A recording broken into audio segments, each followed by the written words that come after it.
Thread Bobbin, episode 14. My name is Ashley, and today I am on here to let you know or teach you about raw edge applique using a buttonhole stitch.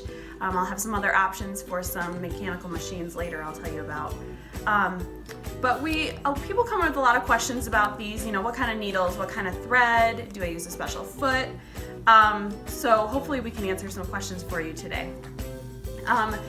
On our FOFs, we do have an open toe applique foot, as well as probably most brands have that option.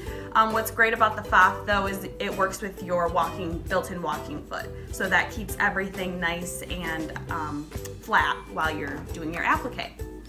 So when doing applique, we like to use at Quilted Memories the Heat and Bond Light by ThermoWeb. We find this to be the best product out there for usable applique.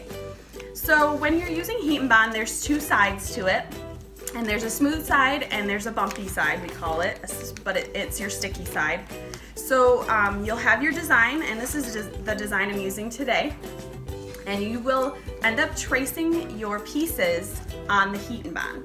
So you can see here that I've traced all my pieces on my Heat and Bond on the smooth side, and so I have 4 different pieces. You'll want to trace them separately and cut them out separately. So you don't want to trace them too close, otherwise you won't be able to cut them apart. One thing when you're doing raw edge applique, this is just a side note that I want to tell you about, is when you're doing letters or things that need to be reversed, you want to make sure that the image is reversed. So I have an example here. This is a mug rug that I've done, and it has letters in it. So I have my pattern, and most patterns, if you buy a pattern, have reversed the images for you.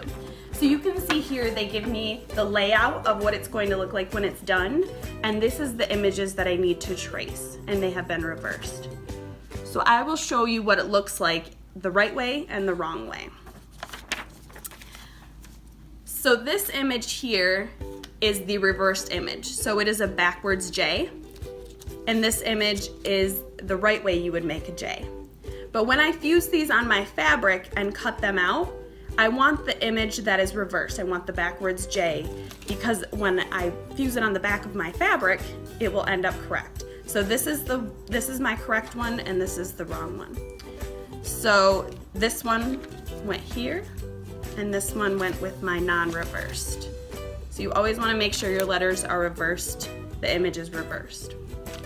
And that's just a side note, so remember that. My image here did not need to be reversed, so I just traced it as it was on my paper. So after you get your pieces traced and you cut them out, but not on the line, you don't want to cut them on the line because it will give you, when you fuse it down, it'll give you a nice crisp edge. But also you want to make sure all of your fusible is fused out to the edge before you cut it. So then we'll have your fabric, and in this case I'm going to use 3 different fabrics. So you can use, what's nice about applique is you can use scraps, you can create your own designs and make words or whatever you like to do. So then I'll fuse on the back of my fabric, and you can see that I haven't cut on the line yet. They're kind of, you use a little bigger piece than what you need, and I'm using the 3 pieces, so I have them fused down. When using Heat and Bond, you don't want too much heat because it could make it go the opposite way and not stick. So you just need a little bit of heat, probably 5 seconds over the piece you have.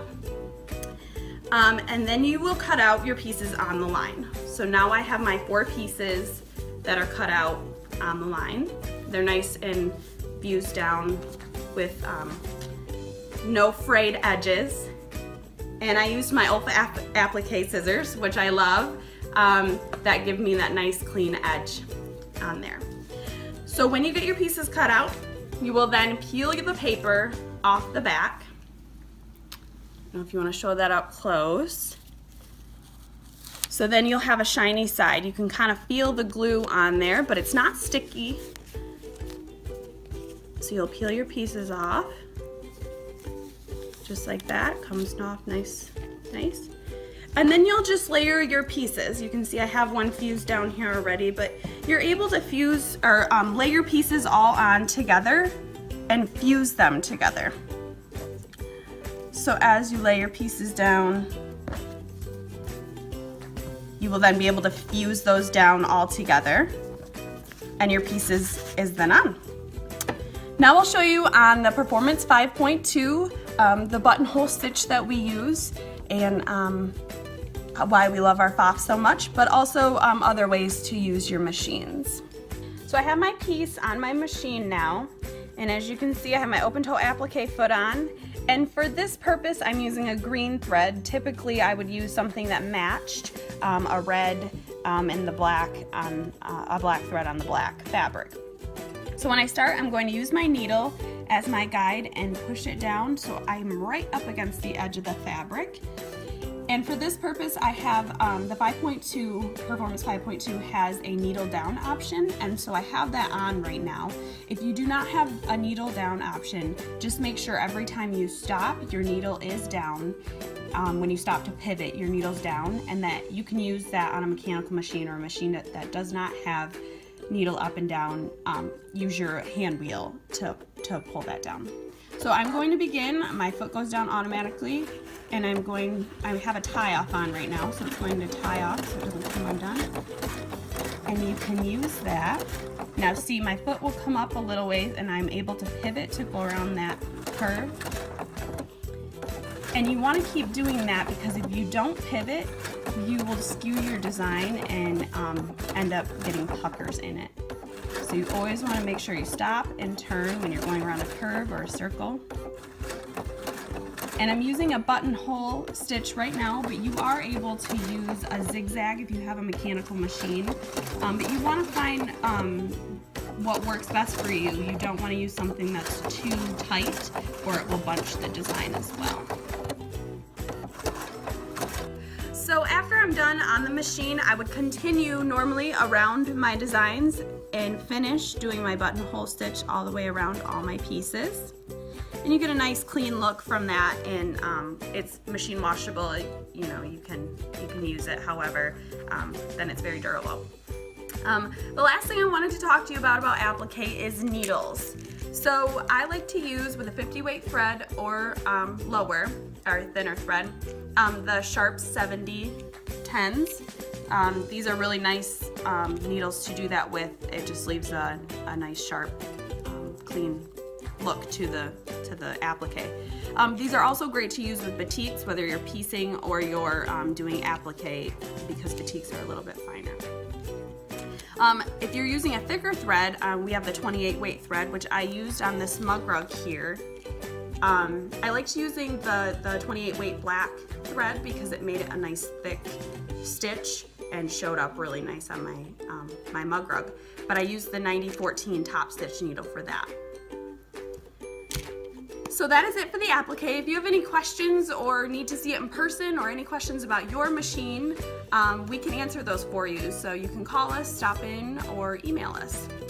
A couple other things, a little housekeeping. I wanted to let everybody know about this new line of fabric that is coming in the door today. We are waiting for UPS to come. We're really excited. This is a new Holly Taylor line from Moda, Summer on the Pond. And I already cut a quilt out from it, so I'll be excited to show you guys that hopefully next week. And so that's coming today. We've got layer cakes, charm packs, and jelly rolls, and then we'll have yardage as well. The other thing we have going on is our Visit Your Local Quilt Shop Day. This is January 27th. We will have a free pattern for you for this little sewing needle book. Very cute, simple pattern, but we'll also have kits available for those too. So stop in anytime on January 27th to get your free pattern, and we'll have a little sale going on as well. We also are doing that with our other local quilt shops, General Store in Whitehall and Abbey Mays in Muskegon. So you can visit us on that day. We look forward to seeing everyone.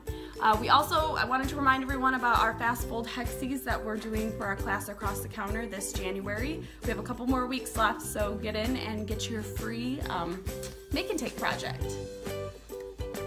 So we'll see you next time on the Thread and Bobbin. Thanks for visiting.